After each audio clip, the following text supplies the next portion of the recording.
they're going to come back in September and this is no longer going to be an issue, I think it's pretty optimistic. It's so amazing, Heilman, that Democrats leave the legislative chamber to save democracy. Republicans leave to hide the Epstein files. Like I feel like one of the dynamics in our politics for the last 9 years has been that MAGA was this thing that MAGA members, if you know a Trump supporter, they think he's funny. They want to be at his rallies. They want to be around him. It's become quite buzzkilly lately. You know, let's leave before we do anything strong around the Epstein files. It shows us to be on the side that is against child pedophiles. I mean, these are sex criminals whose crimes were carried out against children, against young girls. But we're gonna put our tail between our leg and go home and look weak and lame and get screamed at by our own voters in a plus 50 Trump state. They look not fun, they look not strong, and they look not on the side for going after pedophiles. Right, and I think, Nicole, look, I'm not sure that a lot of these of the MAGA members of Congress ever were that much fun. They're certainly not fun to me, and they're not, I don't think they're fun to you or anybody else on the panel. But I even think a fair number of MAGA voters, it's not like they've been infatuated with their own congressman or their own congresswoman. They've been infatuated with Trump. And so anybody, this is why, you know, you're loyal to Trump, and so you get the benefit of that with that constituency. But it's not because, like, you know, a lot of these people are more fun than the barrel monkeys, or that the people show up at the MAGA rallies because, you know, if you took Trump out of a MAGA rally and you just put up, you know, 4 Congress people from Alabama, or 4 Congress people from Arizona, or 2 Congress people, 1 congressperson from Wyoming, it's not like there'd be a giant crowd for Harriet Hageman except to yell at her last night.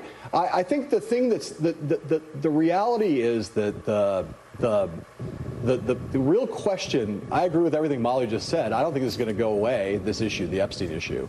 And I don't think that the reality of what's been exposed here is the reason why his followers look so weak is because he has looked so weak in response to this issue, right? And they always just look to him.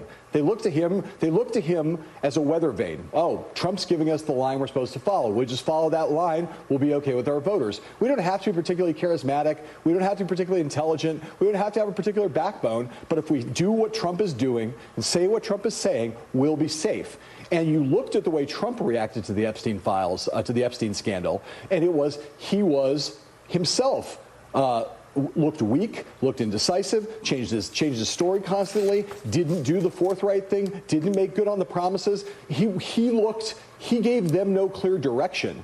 And so that, I think, explains as much as anything, even more than the fact that they didn't want to take a vote on releasing the files. They were just like looking to the way they always look. They looked to the North Star, Donald Trump, and he was not there effectively for them because there was no way to say, oh, well, Trump's got it handled. Trump's got an answer for this. We'll just say what Trump's saying and that'll shut him up. That didn't really work. And so their hope was that they would buy themselves some time, run back home, and this issue would disappear from the headlines, and so therefore it would disappear from their districts. Unfortunately, the reason this issue is potent is that this is not an issue, as we've said 100 times, that was driven by media coverage. This is an issue that was driven by the conspiracy theory right, and it was organic. It was coming up from the bottom. So the fact that there haven't been as many Epstein headlines in the last couple of weeks has nothing to do with the way that people who care about this issue care about this issue. They cared about it when the media wasn't covering it, and in fact thought that was part of the conspiracy, and they care about it now. And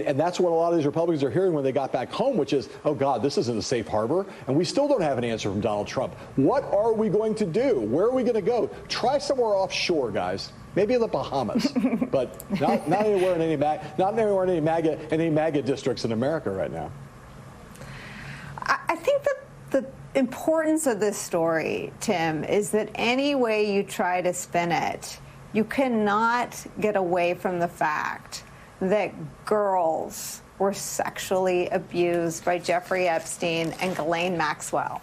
And the fact pattern has gotten worse since Trump became president because Ghislaine Maxwell went from a low-security prison to a much more comfortable prison that's so comfortable they allow the inmates to train service animals. But she's such a heinous criminal that all the programs at this lower security prison are not available to her. She's an outlier at her own prison. So anything that Trump or the Republican sycophants want to do to protect Trump from Jeffrey Epstein can't really be accepted by anyone with a brain or with eyes or ears, because the facts are still playing out. Ghislaine Maxwell is still around. And since Trump has been president, her circumstances went from being in prison to being in a much, much less strict prison. That's a fact. Yeah, and because of the way they've handled this, the facts are going to continue to play out all the way into 2027. And, you know, because to John's point, a lot of this is driven by people on the right and by right media, a lot of the interest. So not all of them are going to be like waiting with bated breath for what a Democratic House potentially would do from an oversight standpoint. But I was interviewing Hakeem Jeffries last week, and I asked him about this. I was like, if you get the gavel, will you guys do a oversight hearing on Epstein? And the answer is obviously yes, right? They will have to, because there's a cover-up. We know for a fact there's a Microsoft share file that has a list of all the times Trump was mentioned. We don't know how he was mentioned or whether it's significant or insignificant, but they covered it up. And so if the Democrats ever gain power again, they will obviously want to look at that information, and that will reveal other information about maybe other people, and you know the media cycle will continue again. And so they've handled this in such a way that it's not going to go away. And I think interestingly, they've handled it in such a way that the House Republicans, the congressional Republicans, maybe more broadly, I think, are carrying the biggest political brunt, because they don't have that shield of Donald Trump, where the voters are kind of mad at Trump, right? But they're like, oh, well, is it Pam Bondi's fault? Is it the House Republicans' fault? Like, we can't get mad at Trump over this, the core Trump supporters. And so what you have here is these congressional Republicans who just look so weak. Like, they're not doing what they promised their voters they would do, what Mike Johnson promised voters he would do over and over again.